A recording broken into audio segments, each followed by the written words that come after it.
Hello everybody, welcome back to the channel. People, the Premier League is back this weekend. Liverpool play Nottingham Forest. Not going to be easy. It's going to be a tough game. It's Sean Dyche.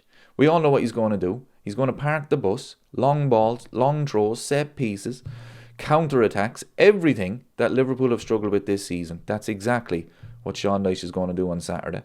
So it's going to be a tough game, but it's proper football is back. But I'm not going to lie, I actually enjoyed the international break this time.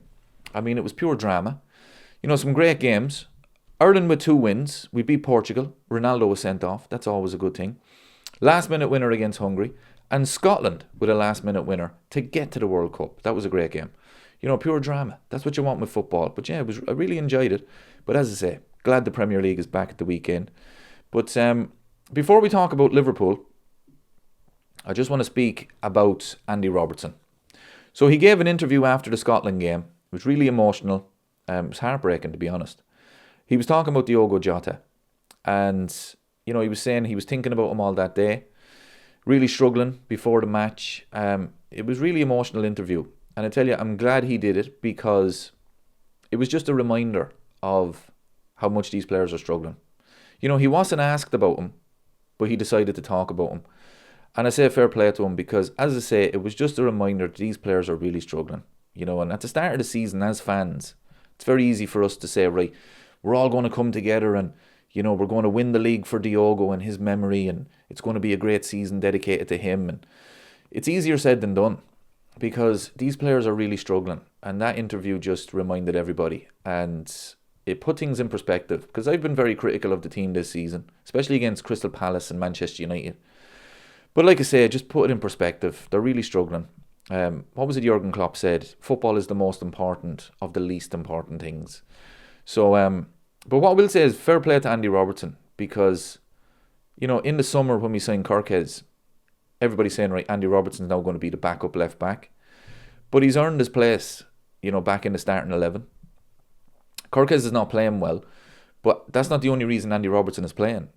Andy Robertson is playing because he's been the best left back at the club this season. You know, he deserves to play.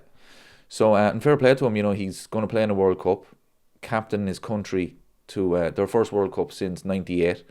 So, yeah, him and his family should be really proud.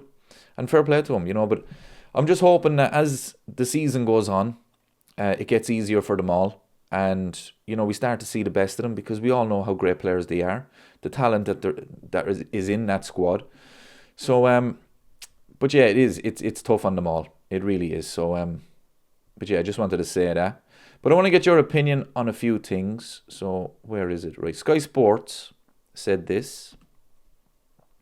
So, Crystal Palace believe Liverpool are the only club that may attempt to buy Mark Yehi in January. I mean, yeah, look, they need to sign him. Because we really did miss out on him in the summer. He would have really improved Liverpool's defence. At the moment, we're struggling. Kanata is not playing well. And if he joins Liverpool in January, the man is going to win the Champions League. I've said that so many times. And this is what Jamie Carragher said about Arne Slot and the Champions League.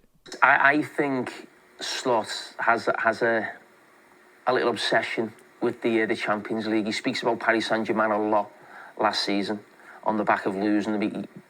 He speaks so well of them. He almost admired losing to that team and that the fact that they went on to win the tournament and the way they won it, the way they played in the final. I think he loves managers whose teams play that type of football. That's how he envisages his team playing at their absolute best. And that's why, on the back of last season, talking about Liverpool having control, he wanted more flair. You can see about the players that he's brought in. But when you spend that much money, you have to be one of the favourites for the Champions League. We're winning the Champions League, Jamie. It's a fact. I'm telling you, we're going to win the Champions League. As I say, as the season goes on, we're going to get better. We're going to see the best of these players. And the players that we have, I think, are really suited to the Champions League. They've already proved that this season. Their best performances have been in the Champions League. The Champions League is not as physical as the Premier League. It's not all about set pieces like the Premier League is now. So I think it suits, this team suits the Champions League. I really do. And I think we're going to see the best of Florian Wirtz. We're going to see the best of Ekitike and Alexander Isak. Now, as the season goes on, obviously you want to see, you know, a bit better form in the Premier League. But I just think that the team that he's building is more suited to the Champions League. And I think we're going to win it. I'm convinced. I'm honestly convinced we're going to win the Champions League. So hopefully I'm right. It's a fact. So thanks very much for watching, everybody, and let me know what you think.